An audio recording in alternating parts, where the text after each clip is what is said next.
Hi, Kristen Solomon, court liaison and advocate with Right Turn Impact. Today I'm with the law office of Shapiro, Zwanetz, and Lake, criminal defense attorneys located in Columbia, Maryland. Today I have the privilege of meeting with Mr. David Zwanetz. We're going to go upstairs and talk with him and learn more about him and his practice and to see why he trusts Return for his clients. Let's go upstairs and talk with him.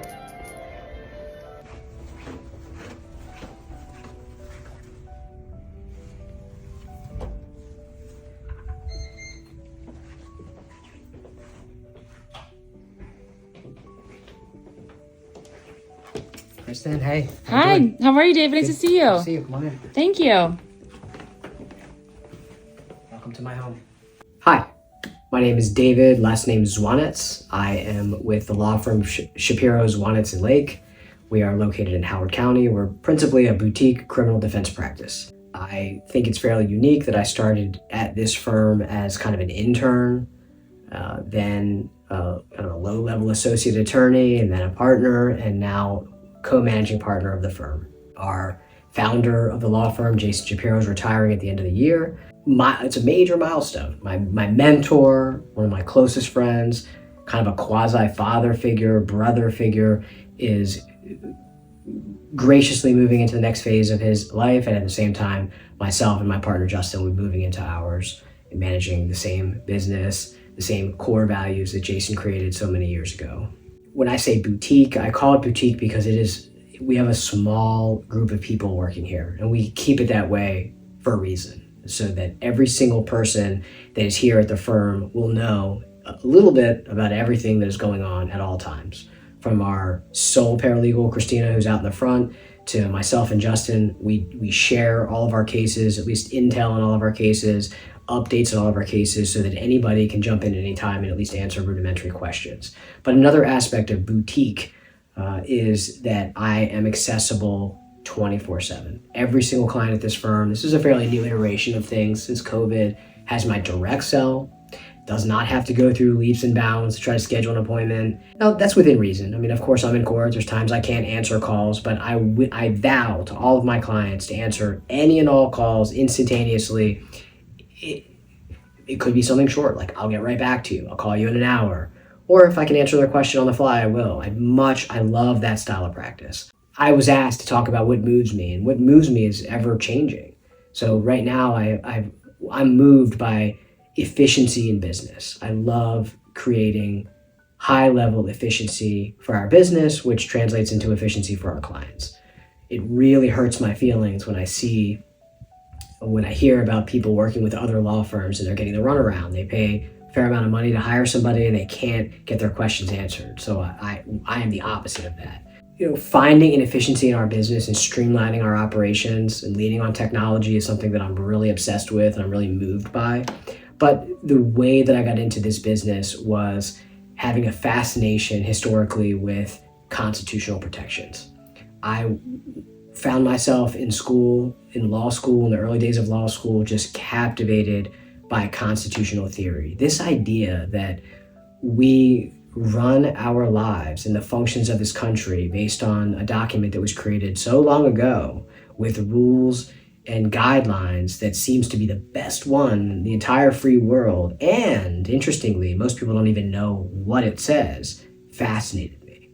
So the idea that when the police have to apprehend a suspect, there's dictated rules by our Constitution for how that is supposed to go, fascinated me. And for a good half of my practice, I was fascinated with this idea that most people began to have cell phones in their pocket. Like this interview is being filmed on an iPhone. Everybody's filming high-res videos with their iPhone. But and police have body cams, high-quality body cams strapped to their chest. But for the first good half, maybe even more of my practice, all aspects of the attempt to find truth was done through testimony. We're just supposed to believe the things that people say. And that moves me. Oftentimes what people are saying is true, but the technological innovation of no longer having to rely upon testimony and the frailty of the human mind to get at the truth, because most things these days are caught on video, at least almost all apprehensions with police are caught on video, has been a really fascinating move, I think, in the right direction. And I would say, to parlay a bit, that I envisioned all in those early days that the testimony that I was hearing would not match with what was happening in reality. And what I have seen is that I don't know what came first, the chicken or the egg. That's accurate testimony comporting with video, or video reflecting accurate testimony. But most of the time now we are seeing the video helps us at least relay to our clients what really happened. And that ties directly into our association with Right Turn. Because as I was talking to Kristen before this about the prevalence of using Right Turn with our clients, and the reason that is because substance use and alleged criminal charges do seem to go hand in hand. I would say almost at the 90% rate. 90% of our criminal cases are tied to an erratic decision made while using substances, desperation because of the constant use of substances to try to mute feelings of trauma, which leads to erratic thinking. Where that ties into the video thing that I was mentioning before is that oftentimes when we first talk to our clients, they explain to us what they think happened.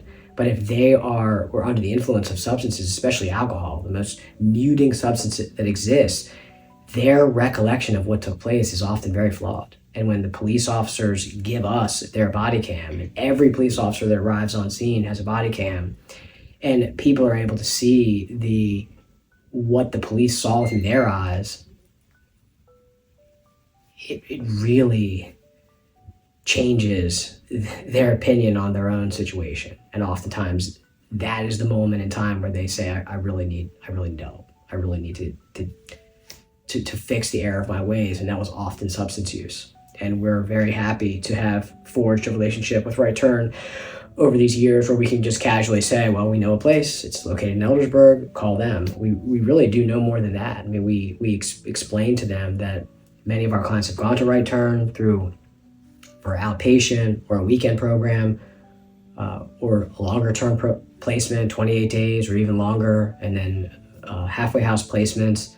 But we do often see individuals come in and appear one way and then get tied up with Right Turn or even another organization, a similar organization. And after a rehabilitative stint, whatever that looks like, I've never been to this myself, but we see profound changes in their overall health. It's absolutely astounding to sometimes see people visually come in, look one way, come out of Right Turn 3 months later and look healthy, have color back in their face, have glint in their eyes. They're able to just have a better command of their mental state and their family situation.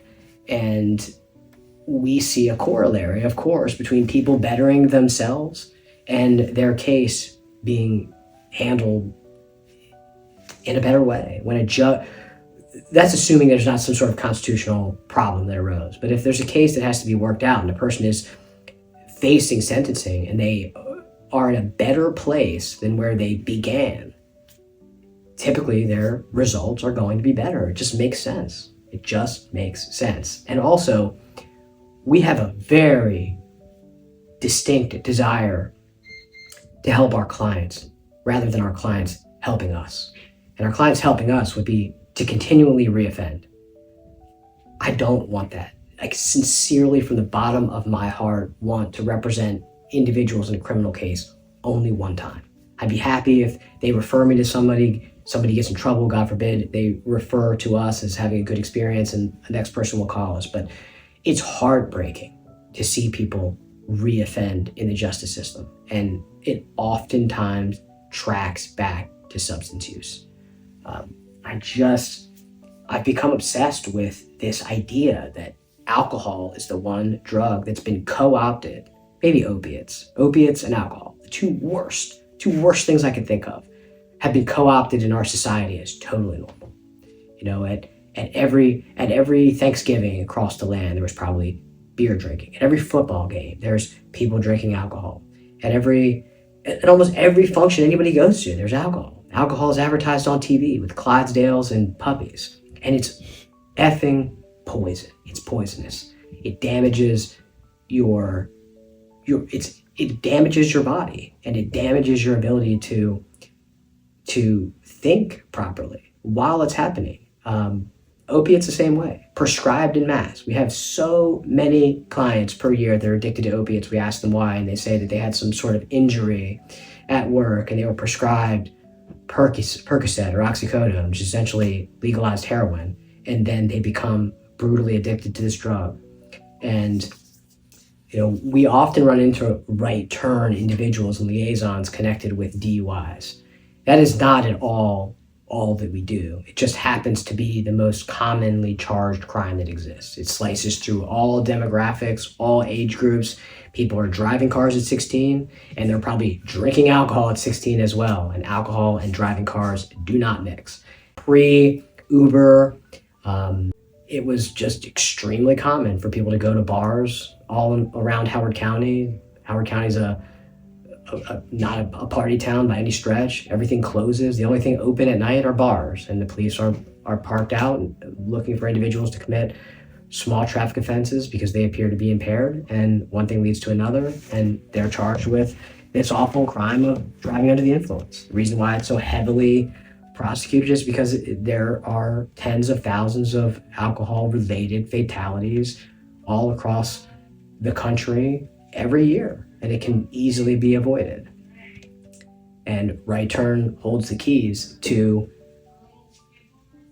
at least an understanding that as attorneys, we can't. I mean, myself, I do not drink alcohol. I consumed one drop of alcohol since, 2019 was when I decided that this thing wasn't for me. The reason why I decided that is because COVID really affected me. I could not believe that the world was shutting down. I could not believe that the government could just shut down my business and shut down the place that my business happens, which is the courthouse. Just shut it, close it. And while that was happening, I was just sitting at home reeling about the future of our law firm, the ability to support my family. I wasn't able to go to the gym. I'm humongously into Brazilian Jiu-Jitsu and grappling and wrestling, and I'm always in the gym when I'm not at work, and the gym was closed. So all aspects of the things that make me successful were shut down. And then I heard this. I heard that alcohol stores were considered essential.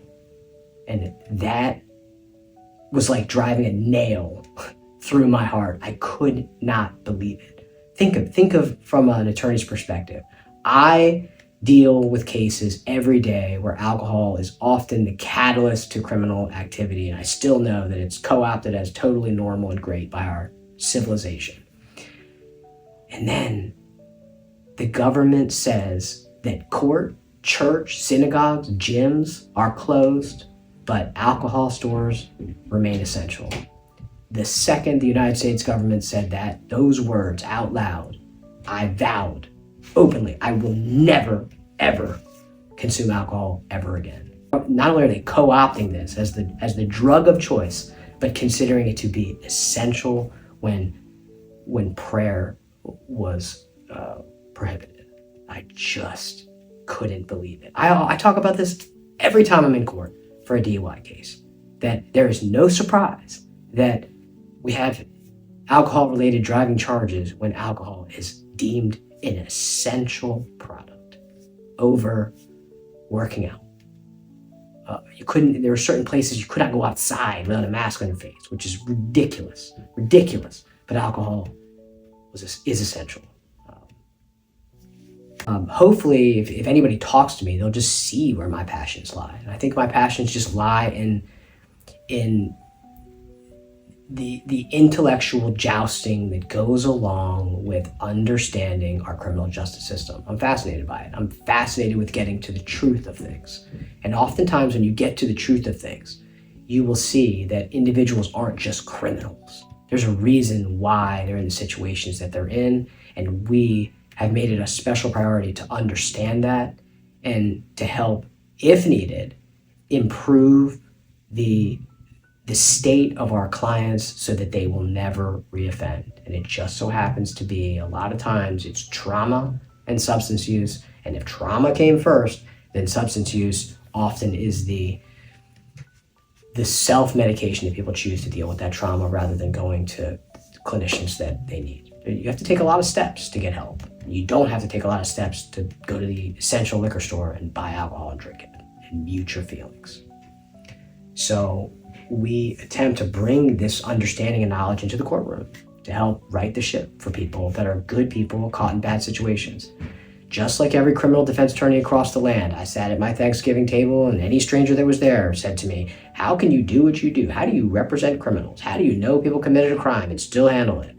And it's to me, that's almost comical because, first of all, they're not criminals, they're alleged criminals. I mean, we have a justice system for a reason. When a person is alleged to have committed a crime, they get charged, and there's a whole process the state has to do to prove those charges beyond a reasonable doubt.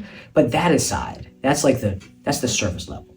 The underlying level is why are they in the boat that they're in?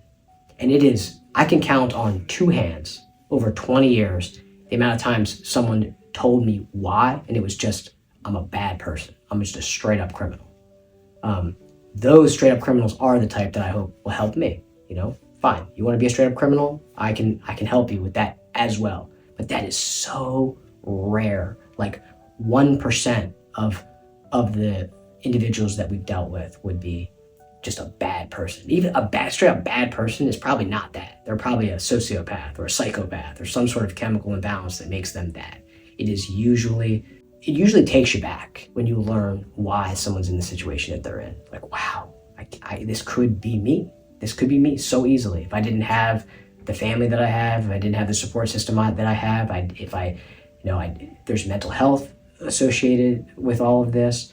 But again, the prevalence of alcohol and drugs in our society, not street drugs, but the ones that are co-opted by our government, is directly responsible for many of the cases that we handle. And yes, people need to be able to assert self-control. Just because something is legal and deemed to be essential and quite important and advertised again with Clydesdales and puppies does not mean you have to do it.